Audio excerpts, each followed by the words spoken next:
Good morning. My name is Reuven Amitai, and I am honored to open the conference on the Middle East in Transition, to be held here on Mount Scopus today and tomorrow.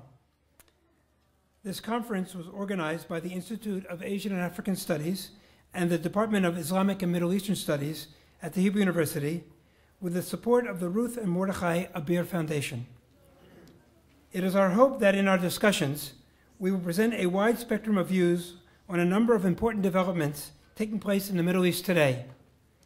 We cannot claim that we deal with every issue affecting the region, as well as all the countries in it, but we hope that we will succeed in laying out a panorama of this complex and ever-changing area. One purpose of the conference is to demonstrate there is more to Middle Eastern studies than just focusing on terrorism and religious extremism. Without denying that these are major matters that deserve our attention, we have set out to focus also on other political, social, and cultural phenomena.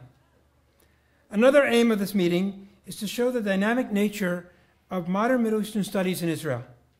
Our speakers run the gamut of experience and age, from the most senior to those at the early stages of their postdoctoral careers. At the same time, it also shows both a wide range of topics covered by Israeli scholars of the region and their presence in many academic frameworks in Israel.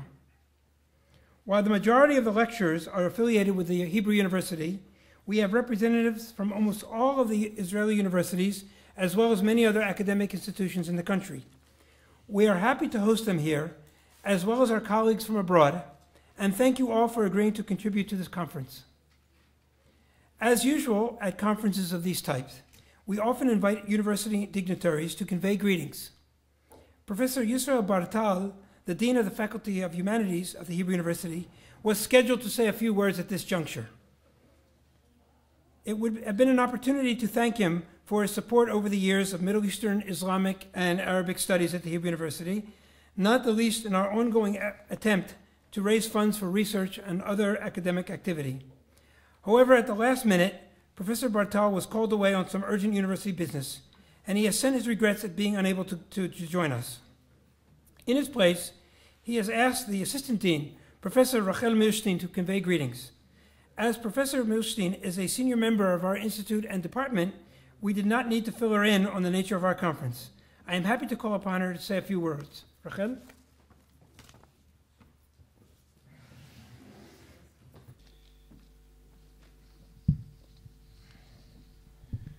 Ladies and gentlemen, dear organizer, guests, members of the Hebrew University, colleagues, everybody here. I came here on behalf of Professor Israel Bartal. As you know well, deans are always summoned to the higher windows or the sublime gates, and that's what happened this morning.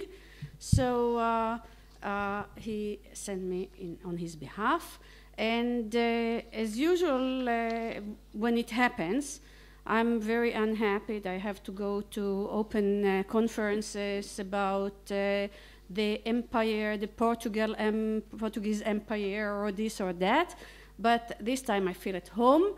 I graduated in this department. I know many of the people here, and I think that this is this is a day of all of us. I wish to thank all those people who made this conference feasible. First of all, Professor Mocha Abir, Professor Emeritus of our own department, who was our professor at the time, and he not only initiated this conference, but he also made it possible with an unusual generosity.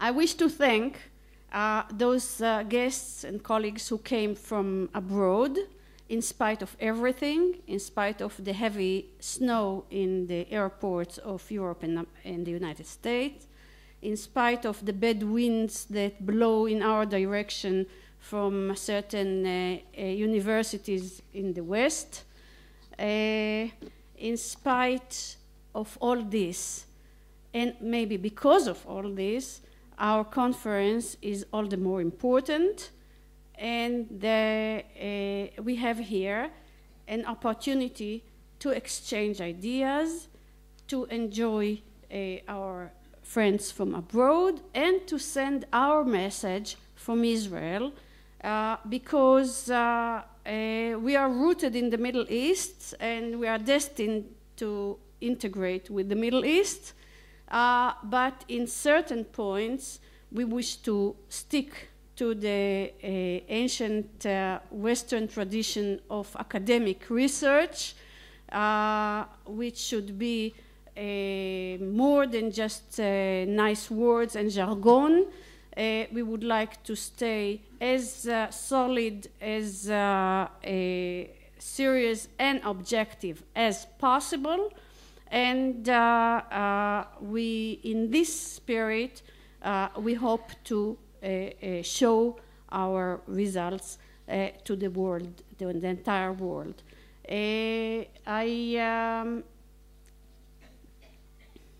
I'm glad, I'm honored to give the floor to the first speakers, and wish you all a nice, interesting, and important first conference in a series.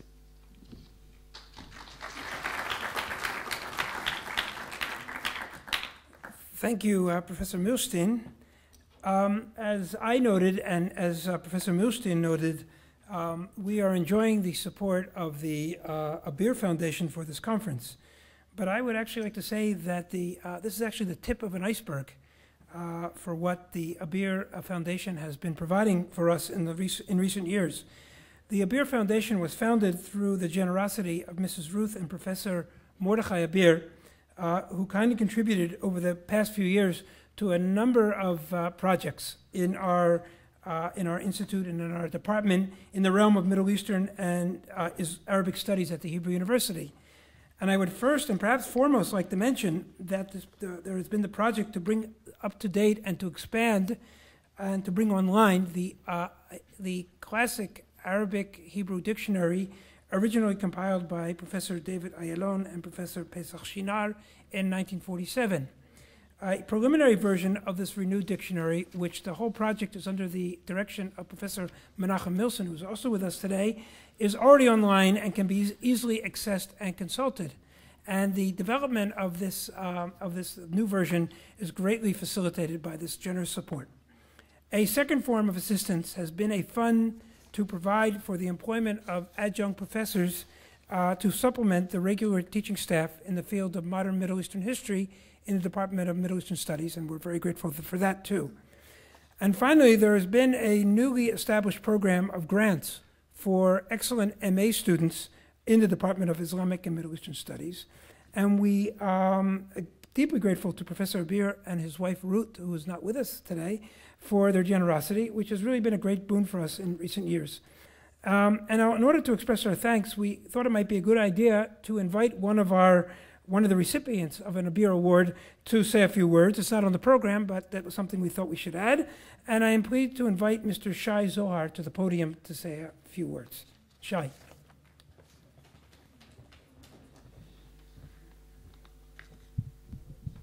Good morning. The duality that characterizes the life of the student is a well-known theme. On the one hand, a student has to stand up to an academic standard, come to classes, read the bibliography, study for exams, and write papers. But on the other hand, in most cases, he also has to work for a living, and this, as you all know, doesn't go hand in hand with the academic schedule. In the case of an MA student, especially one who is writing a thesis, it is even harder. This phase of his studies is characterized by less academic demands that are dictated from above, like classes and exams, and has more room for maneuvering and independent research, so the student needs a lot of self-discipline. But for us students, or at least for me, this transition between the BA and the MA was quite difficult. Because knowingly or not, when I noticed that I am not required as much on campus, I started to spend more time at work. And since that didn't upset anyone, and no one wrote me up or lowered my grades for it, I continued doing so. And what about my thesis, you may ask? Fine, thank you. How are you?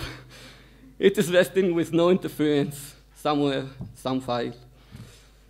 When my wife and I brought home a dog, my wife taught me that when you train a dog, and also when you train a husband, a positive reinforcement is many times more efficient than a smack on the nose. And here, I find myself among the fortunate ones that found out that they have won the respectable scholarship given in the grace of Mordechai and Ruth Abir.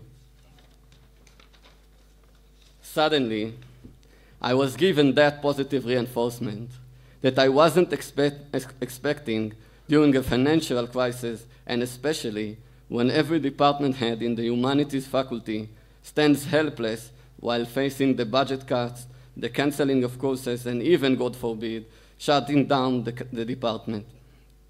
And that all I have done is get some good grades here and there, and came up with a nice proposal for and maybe interesting research, I have realized that someone cares. I got that positive reinforcement that trained me and made me realize that someone is counting on me and that I should, despite all the troubles, shake the dust off the pages of my thesis. For this, I'm grateful.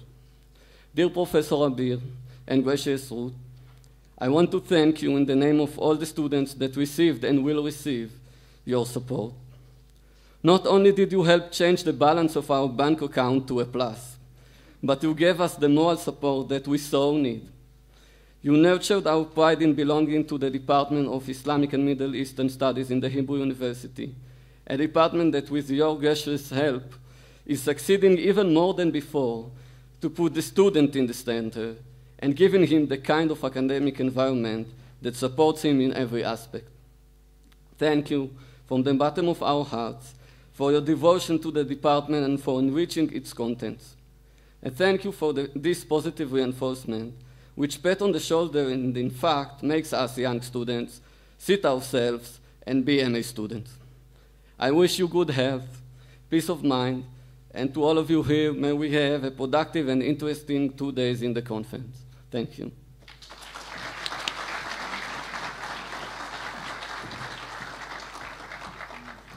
Well, thank you very much, Shai. You said that very nicely. It gives me now a great pleasure to invite Professor Abir himself to say a few words. Dear friends, ladies and gentlemen, it's quite flattering to see you all here. Just to mention it, I had to work my way through the university, couldn't pay the fees, and the university accepted IOUs until I finished my studies.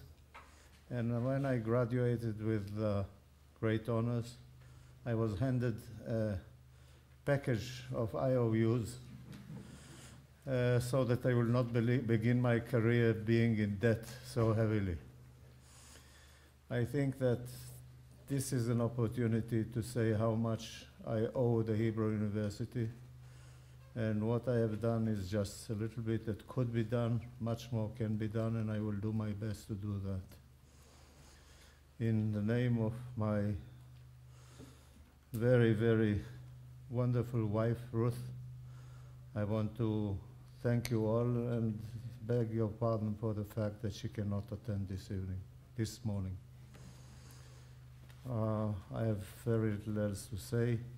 Thank you for coming, and I hope that with some financial help, I will be able to continue this project in the future as well. Thank you.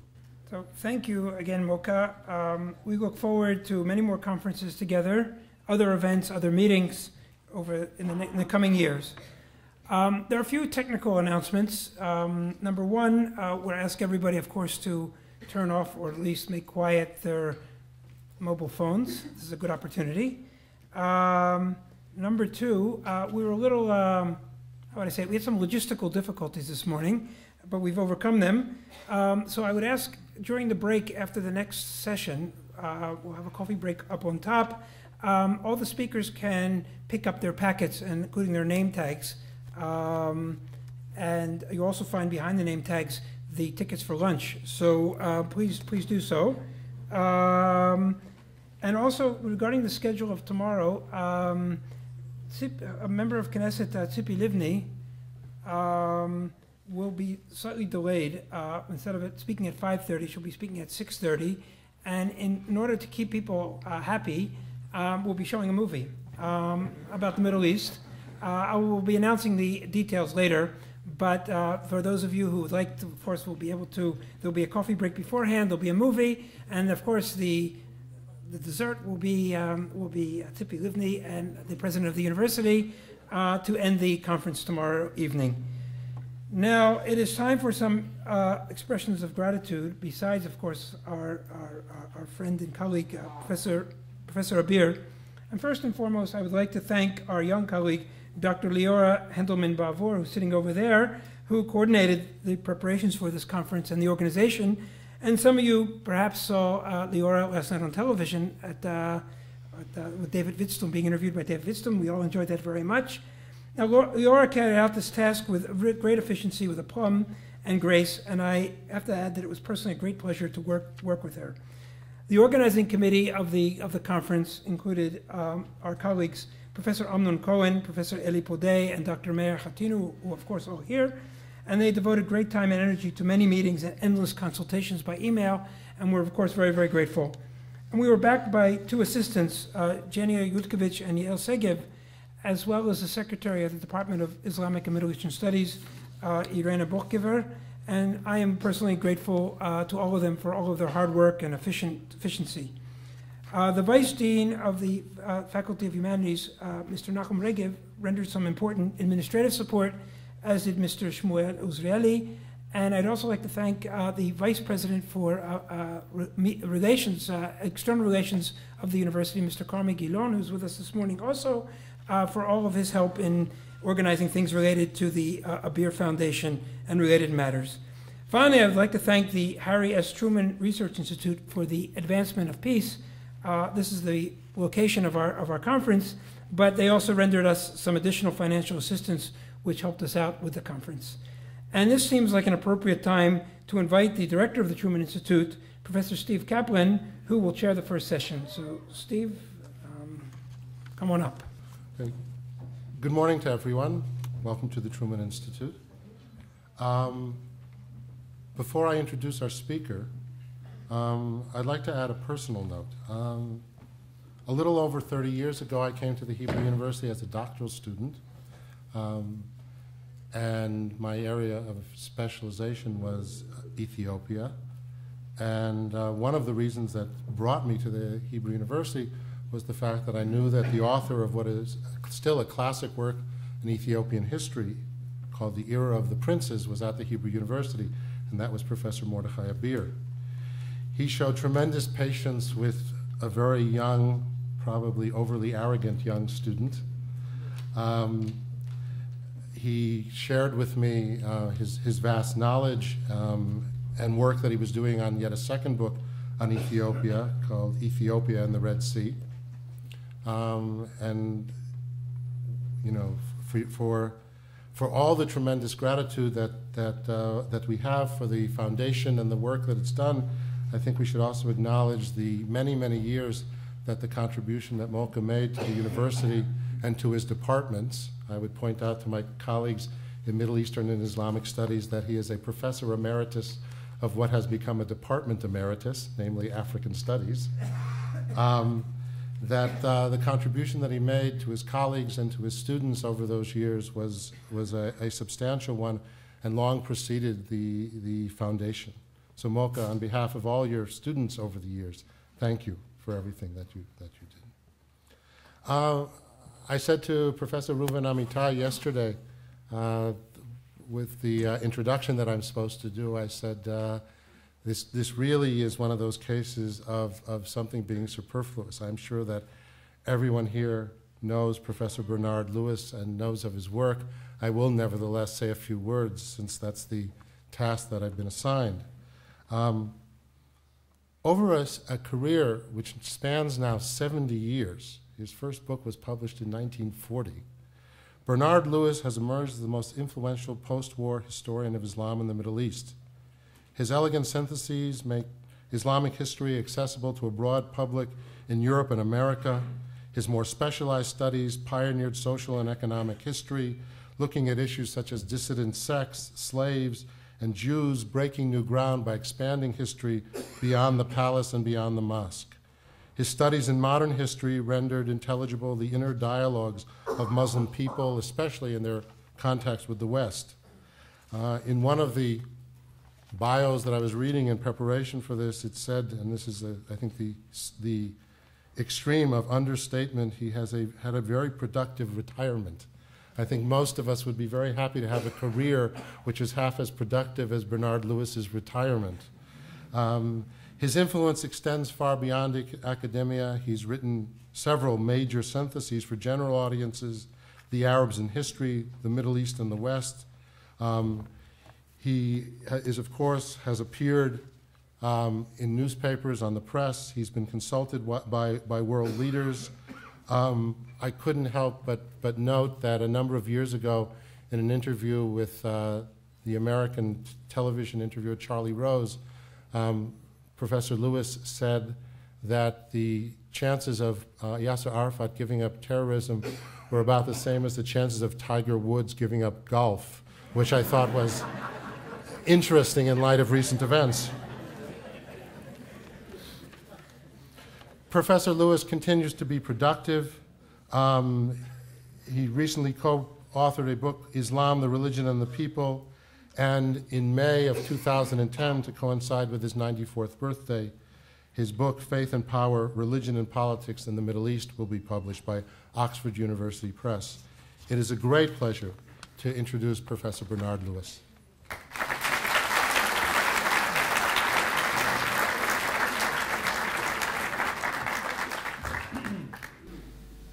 Mr. Chairman, ladies and gentlemen, I must begin with a word or two of apology. As you will have gathered, I am an ancient historian, applying the adjective to the historian rather than to the history, and I must therefore ask you to forgive me if I address you seated rather than standing in accordance with normal practice. Having said that, I will waste no further time and get down to business. The title that was given to me was What Next in the Middle East? An invitation or even a temptation to attempt to prophesy. I don't intend to prophesy. If I may echo a phrase used by an earlier lecturer in this area, I am neither a prophet nor the son of a prophet. Lo Navi velo ben Navi. What I propose to do is to try and discern trends, to discern and assess the trends in the recent past, more particularly the trends which have brought us to our present situation in the region, to look at that situation and discern problems and, more specifically, probabilities. Now, let me begin with what I think is the most remarkable and in many ways the most significant feature of the Middle East in our time. For the first time in many, many centuries, the Arabs can decide their own fate. The Arabs, you will recall, came out of Arabia in the 7th century, won a series of brilliant military successes, created a great empire, and inspired a great civilization, but retained control of it only for a relatively short time.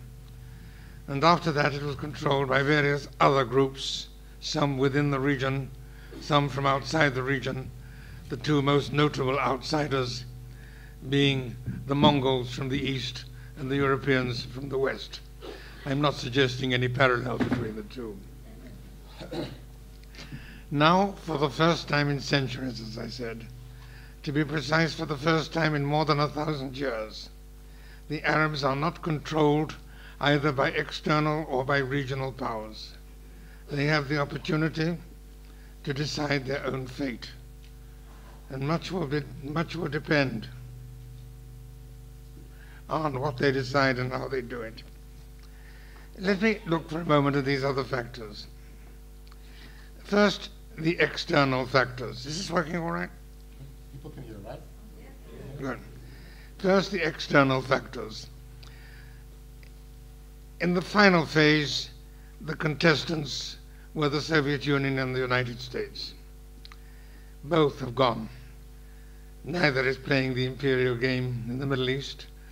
The Russians because they can't, the Americans because they won't. Europe, the base of the form of the imperial powers that contested or ruled the Middle East for centuries, is no longer part of the game. What matters now is not the European role in the Middle East, but the role of Middle Easterners in Europe. And I think we shall have to watch that very closely and see where it leads. As I said, some of the rulers of the Arab world were from outside the region. For a lot of the period they were within the region, and more particularly in the last few centuries, two Middle Eastern powers, Turkey and Persia, sometimes shared, often contested, the control of the Middle Eastern Arab world. That too has changed.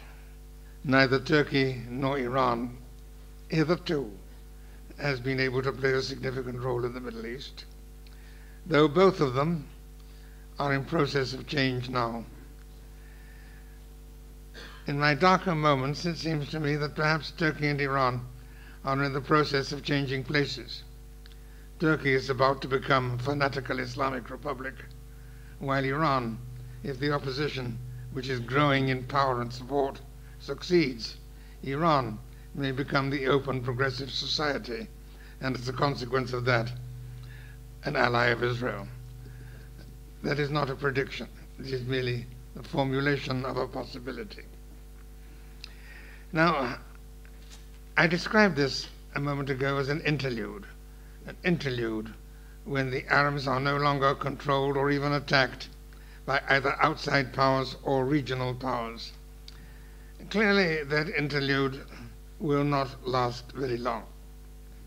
New powers are emerging, more particularly in Asia, giving rise to new rivalries and to the possibility of new alliances. Let me look at some of the specific problems of the region. One which is most in our minds at the present time is the Iranian threat. Iranian threat not only to Israel, but to the whole region, a threat of which people in the region are obviously very keenly aware, some because they like it, some because they fear it. Another danger to the region is Sunni Islamic radicalism, Al-Qaeda and other movements of the same kind, the radical, violent version of Islam that is being actively propagated, especially from the uncontrollable borderlands of Afghanistan and Pakistan, but with extensions far into the Middle East. A third problem which will confront the region, when I don't know, but sooner or later inevitably, is the supersession of oil. At the moment, the economies of the region depend overwhelmingly on oil and gas. Recent statistical surveys showed that the entire exports of the entire Arab world, other than oil and gas, amount to less than those of Finland, one small European country. Sooner or later, these fuels will either be exhausted or superseded. Either the Middle Eastern oil supplies will all be used up, or what is more probable, the world will get tired of a fuel that soils the air, the land, the sea, and the policy, wherever it's transported or used, and which makes the world subject to a clique of capricious tyrants, or I should say to rival cliques of capricious tyrants. That is not an immediate danger, but it must be one which people in the Middle East, and more particularly the Arab world, have in mind. Another danger, which I think is very important, is the nuclearization of the region. We all hear every day about Iran's quest for nuclear weapons. This is, of course, more immediately a threat to Israel, but it is equally a threat to other powers in the region. And it is clear that there's a growing concern about it. I have little doubt that if Iran succeeds in obtaining and establishing itself as obtaining nuclear weapons and establishing itself as a nuclear power, the other countries of the region will feel obliged to do the same thing.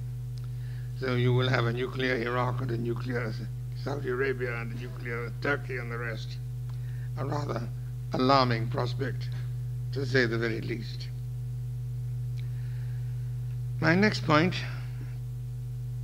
is the involvement at the present moment, rather limited, but of increasing importance, of the new superpowers on the other side of the Middle East, China and India, both becoming major powers, and as Europe declines and America sleeps, China and India will become ever more important factors in the politics of the whole world, including more particularly the Middle East, which is important to them for obvious reasons. How that involvement will work, we don't yet know, but the signs of it are already there to start with. It's interesting that as far as I have been able to ascertain, there are only 2 countries in the whole Middle East where the universities have paid any attention to Chinese and Indian studies. I'll give you 3 guesses which they are. Israel and Turkey. I think they will have to pay more attention to these matters. What is very striking is the attention which is being given to Middle Eastern studies in Chinese universities, where there are centers of Arabic and related studies all over China, and they have been for some time in India. Now, how does all this affect the position of Israel in the region? One important aspect of it is already discernible, and that is the revaluation of Israel by neighbors, looking at Israel in a slightly different way and in a more positive way because of other greater dangers. This is what I would call the Sadat Gambit. Why did Sadat decide to make peace with Israel? Not because he was suddenly convinced of the merits of the Zionist case. It was because he realized that Egypt was becoming a Soviet colony. I was in Egypt a number of times in that period, and the signs of Soviet control were manifest, visible. Whole areas where Egyptians were not allowed to set foot, and the Egyptians were getting angrier and angrier. Sadat faced 2 problems: the problem of the Russians taking over Egypt, and the problem of the Americans, the Carter administration, refusing to do anything about it, but on the contrary, showing willingness to recognize Egypt as part of the Soviet sphere of influence. It was that, not a sudden conviction of Zionism, that drove Sadat to seek peace with Israel, on the right assumption that on the best estimate of Israel's power and on the worst estimate of Israel's intentions, Israel was less of a danger than the Soviet Union to Egyptian sovereignty and independence. And we know how that worked and how well it worked and how long it has continued. We have seen signs of a similar response since then. And not so long ago, when the Israeli forces fought a mini war with Hezbollah, it was quite clear that many of the Arab powers were watching in the hope that Israel would do the job and finish it. We did not see the usual cries of rage and outrage that Israelis fighting an Arab force. On the contrary, they were, as I said, at best silent and often quite clearly egging the Israelis on to finish the job. And their disappointment was manifest when the Israelis did not finish the job. There are more and more people now in the Middle East who see Israel as a danger, as an enemy. Yes, that's obviously part of the scene, but also as a possible ally against other dangers. and notably against a nuclear Iran. When the Israelis attacked Saddam Hussein's nuclear base, there was a lot of quiet approval in the Arab world. There would be still more if the Israelis do anything in Iran, provided, of course, that they could get away with it. There would be cries of outrage, of indignation, of condemnation, accompanied by quiet words of congratulation. A phenomenon with which I think we are all familiar by now. This, how shall I put it, this revaluation of Israel and its role in the region in the light of the threat posed by other, greater, more dangerous enemies is, I think, an important factor to be taken into consideration in looking at possibilities for the future. And that is it is no longer purely future. There are already signs of it at the present time in various ways. That leads to a second and perhaps a more striking example, and that is the possible value of Israel to some of the new outside powers as an ally. If, as is not impossible, China and India become the main outside powers struggling for influence in the Middle East, they might well look to Israel as a valuable source of support. There are signs of that already, notably from India, to a lesser extent from China, but one may expect more and more of this. Finally, and this is my last point, there's the possible recognition of Israel as a model, as an example, which could help them in reorienting, reshaping, and developing their own societies. Here I am reminded of an article which the famous Lawrence of Arabia published many, many, many years ago in the immediate aftermath of World War I. He published an article in which he put forward a rather surprising argument, surprising then and surprising now, that he didn't speak of Israel, of course, at that date, but the Zionist settlement in Palestine could prove a benefit for the Arab world, in that it would bring a population into the region which would bring the most modern, the most advanced science, technology, industry, without the danger of imperial domination. Lawrence's view, I think, is a very interesting one, and there have been others since then, without knowing Lawrence, have expressed similar views. Today, talking to people in the Arab world, I find a definite change in attitudes. There are signs of a willingness to accept Israel as part of the region, even to see a positive role for Israel as a model of democracy, as a model of a free, open, progressive society. There are very few people who are willing to say this publicly. Suicide is forbidden in Islam, unless you take a number of enemies with you, of course.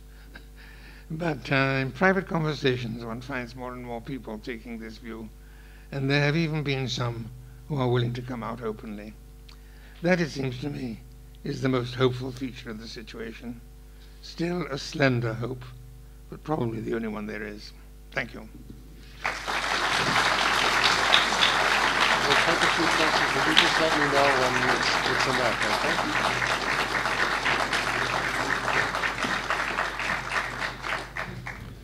Thank you very much, Professor Lewis. Professor Lewis has agreed to take a few questions.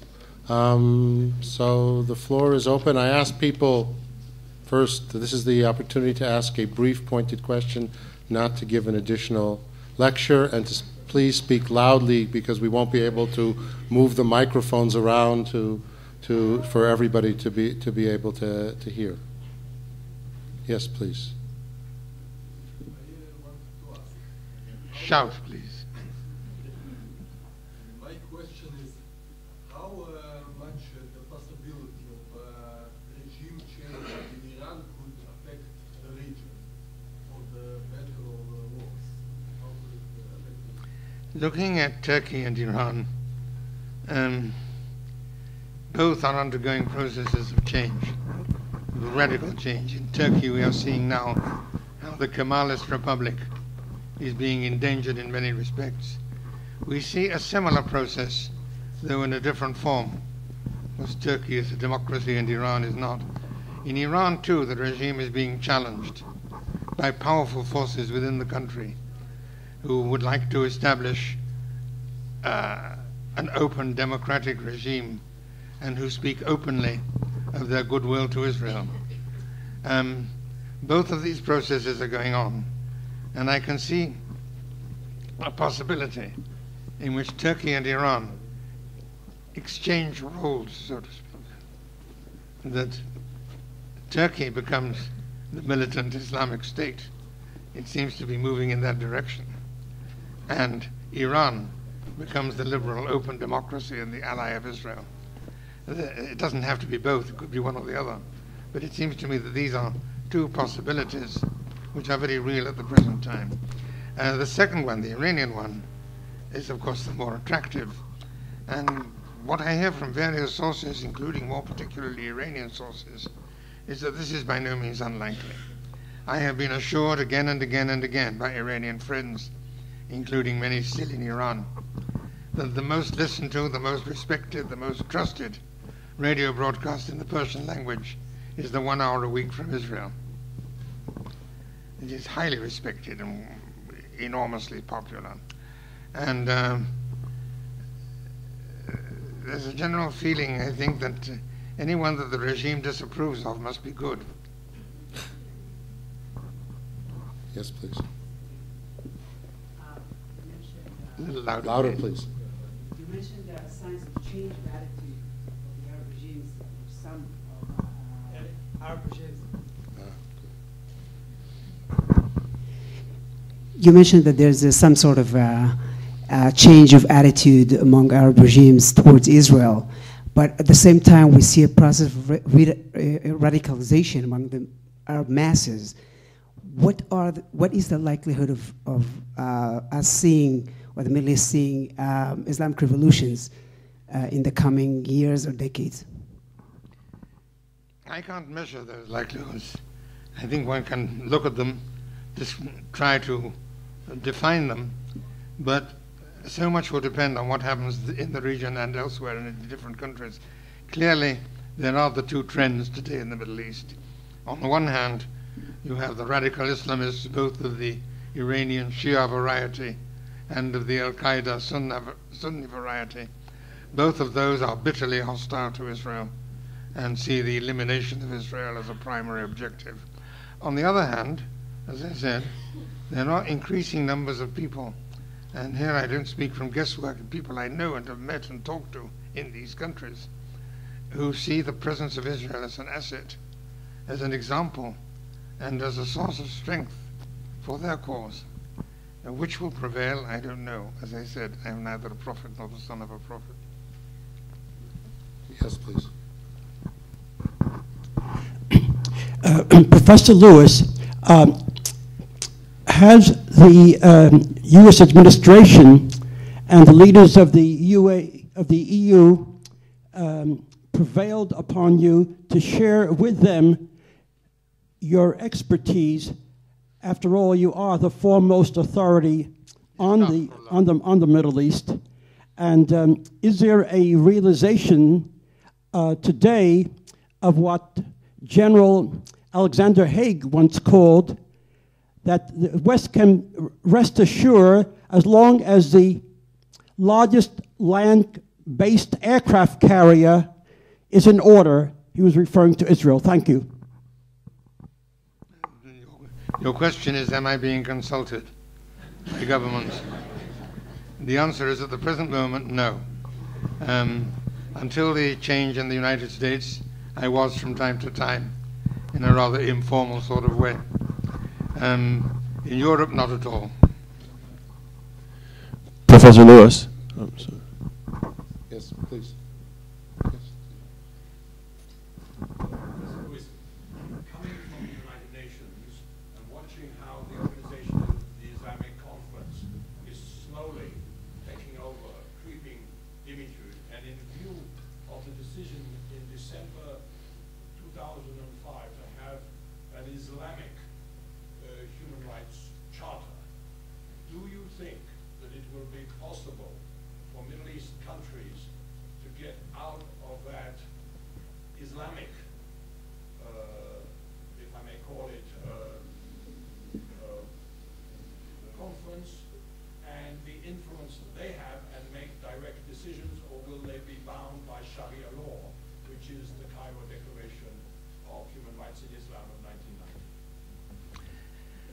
The question of Sharia law varies enormously from country to country. In any Muslim majority country, they pay lip service to Sharia law. But the practical application is another matter. In some countries, Sharia law only applies to what is known as the law of personal status, marriage, divorce, inheritance, and such like, and even there often with changes and limitations. I don't think that the general enforcement of Sharia on a large scale is very likely, but certainly it's not impossible. It's more likely to happen in Europe than in the Arab world. Yes, please. Just one comment. I think Dr. Willis is underestimating Turkish society. I think Turkish society is not. By knowing Turkey, you are one of the foremost experts on Turkey, but I tend to disagree with you. I think what Kemalist Republic is gone, I agree with you, but what is evolving in Turkey, what I call it a new Turkey, is not Islamic Republic. Options are not between Kemalism and Islamism. There are other options, what we see evolving in the case of Turkey, and I tend to disagree. I think what we are seeing today in the case of Turkey, the secularization of Turkish society. The secularism used to be very much at the state level, and today we are seeing something a little different. And I wonder, what do you think, what is your definition by saying Turkey is becoming an Islamic republic? What do you mean by that? I didn't say Turkey is becoming an Islamic republic. I said that it is on a way which could lead in that direction. There have been Islamic movements in Turkey all along. This one is different from the others. And Erdogan has been much more successful than any of his predecessors. The religious party this time has handled their political program with remarkable skill.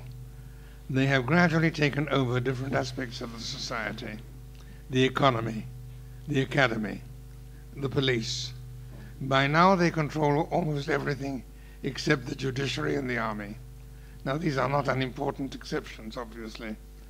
But as I said, up to now they have been extremely successful. And if things continue as they will be turning Turkey into something very different from the Kemalist republic that it was. I'm not saying that everything is going to be reversed. I mean, the nightmare vision would be that Ataturk is solemnly cursed from Ankara, or Ankara is replaced as capital, and so on. The whole thing is reversed. I don't think that's very likely, because there are other interests involved. But the movement is now clearly towards greater Islamization, and they have been very, very skillful in devising the methods and applying them in parliament, in the judiciary, in the economy, and so on.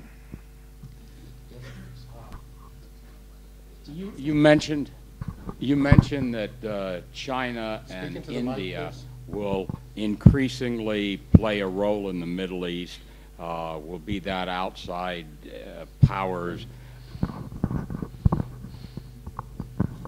I'll just talk loud. Will be the outside powers. What I don't understand is whether you think that India and China will have a hostile, negative, competitive relationship with our masses and regime, or whether it'll be a cooperative,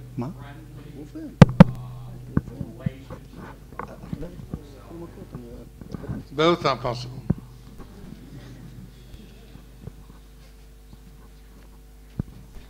That's it? Okay. Thank you. Both are possible, but not for both at the same time. Professor Lewis, do you believe that Turkey's entry into the European Union? Do you believe that Turkey's entry into the European Union would radicalize Europe or moderate Turkey?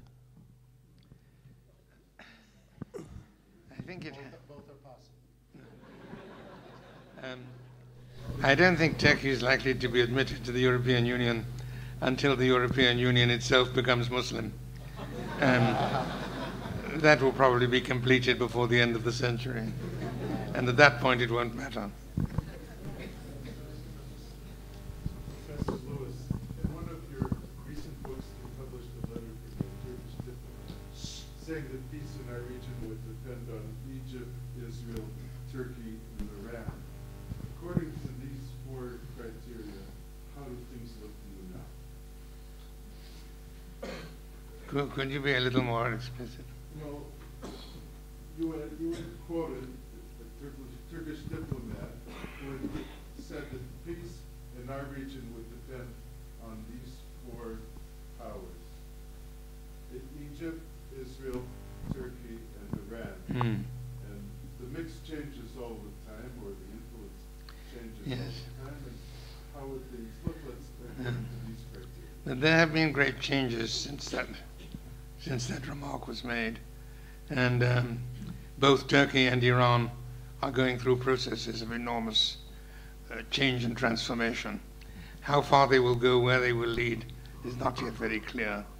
As far as Egypt and Israel are concerned, there are obviously interesting changes in Egypt, and I would go so far as to say that there are considerable forces in Egypt today that would value a positive relationship with Israel. This has happened before. There was an opportunity that was lost. Now I think that opportunity is recurring. Yes, please. Professor Lewis, you spoke about China and India, and there are already signs that both of those countries, particularly India, are looking to Israel to gain support for their interests in the Middle East. Could you speak a little bit more about those attempts? Yes, I mean, there are a number of indications of Indian interest in the Middle East. India, remember, has a very large Muslim population. It is the second largest Muslim population in the world after Indonesia. According to some, the third largest, depending which assessment you accept, but certainly among the very largest. And that is a serious internal problem for India. There are a number of people in India who say quite explicitly that Israel is the natural ally of India, and that each has need of the other. Indians also like to point out that since they are neither Christians nor Muslims, they have no record of hostility or persecution towards Jews, which is true, of course.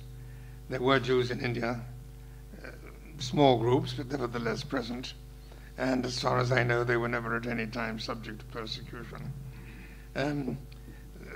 It's not important historically, but it serves as a very good starting point for a modern, shall we say, line of interpretation. As far as China is concerned, it's a little more difficult. India is an open society, and they use English quite extensively, so it's not too difficult to know what's going on in India. China, it's more difficult, but obviously they are very interested. For one thing, obviously the Middle East is an important zone, both for economic reasons and for strategic reasons, and of natural concern to them. It's also concerned because they too have a Muslim minority, not as large as the Indian one, but in some ways more active and more dangerous. Turkish-speaking Muslims of Chinese Central Asia. So I would say that both of them have an important interest in the Middle East. Both of them, by the way, have extensive development of Middle Eastern studies in their universities, which is also an interesting indication. You would know better than I how active their embassies are in Israel. Both are represented here diplomatically. And I would be interested to hear anything about that.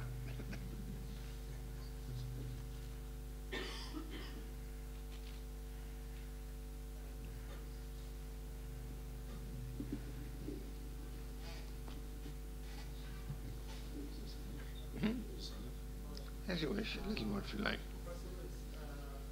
Please, loud speak. I I'm sorry, I can't hear you. Another big question. Yeah. Do you see establishment of new Islamic thought that controls maybe the majority of Muslim minds today?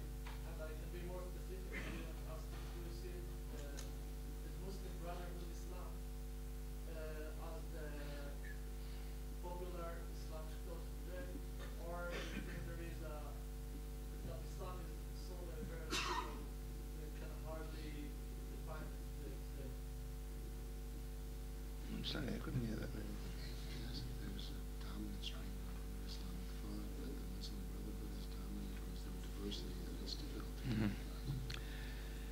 recognize? There is some diversity among the Islamic radicals and extremists, certainly. The main split being between the Sunnis and the Shia. There will be conflict between them, whatever happens. It is possible, unlikely, but possible, that these radical Muslim extremists will take over and dominate the Muslim world. They may also play an increasingly important role among the Muslim populations in Europe and America. These represent serious dangers. I would not minimize them. On the contrary, I would say they deserve careful attention. I would not regard them at the moment as critical. In Europe, perhaps, yes. In America, no. Yes, please. Wouldn't you see that if Iran would be nuclear, it would have nuclear weapons? Don't you see it as a possible way of doing balance in the Middle East and make the forces balance? And then I don't understand. If Iran had a nuclear weapon, wouldn't this produce a balance in the Middle East? Because Israel has, so that I don't think many people in the Middle East would regard it that way. Here in Israel, obviously, a nuclear Iran is seen primarily as a threat to Israel. But if one looks at it, it's less of a threat to Israel than to any other country in the region, because Israel has a nuclear response no one else has. And people are more likely to use nuclear weapons, or even the threat of nuclear weapons, against those who are incapable of responding than against those who are capable of responding. Okay. I'd like to thank Professor Lewis for so generously coming here to speak and also answering questions in such detail.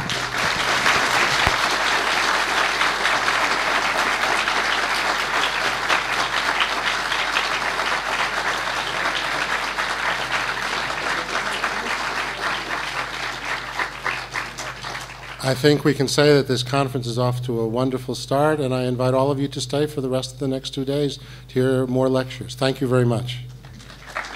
Thank you.